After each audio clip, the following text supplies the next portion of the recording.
Dámy a páni, vítajte na turnaji našeho veličenstva kráľa Matúša. Dnešný súboj bude venovaný jeho krásnej dcére, princeznej Ľudmile.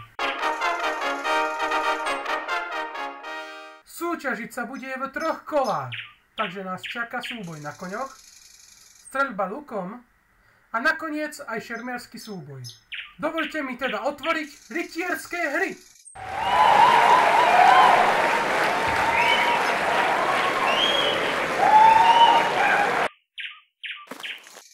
Vstupujeme do prvého kola turnaja.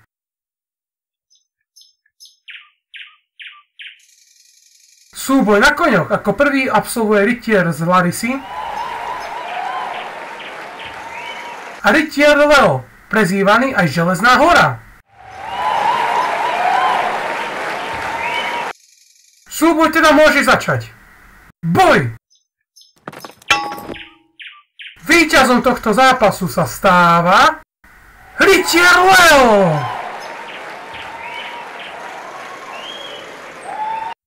Druhou dvojicou súťažiacich je rytier z Nedbalova a pre nás neznámy rytier. Predstavil sa ako rytier Juraj.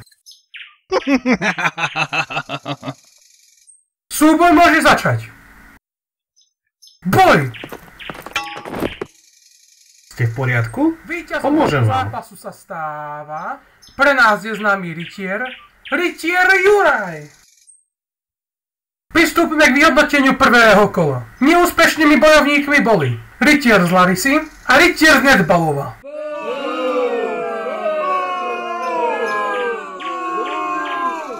Do druhého kola postupuje teda rytier Leo a rytier Juraj.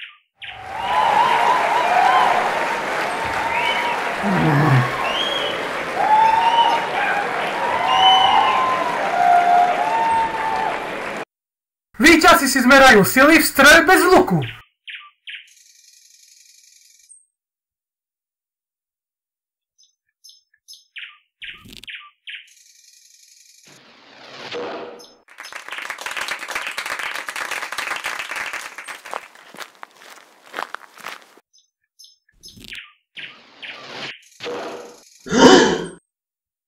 Neuveriteľné. Obaja bojovníci majú rovnaké výsledky. A tak tento súboj musíme označiť za remízu. Obaja teda postupujú do 3. kola, ktorým je súboj s mečom. Kto získa Ľudmilin venček ako odmenu? Boj!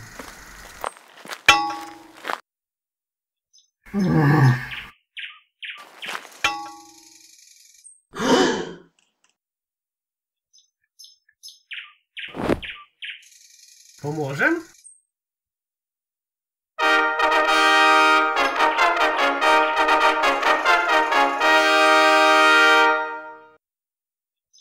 A víťazom turnaja sa stáva Juraj!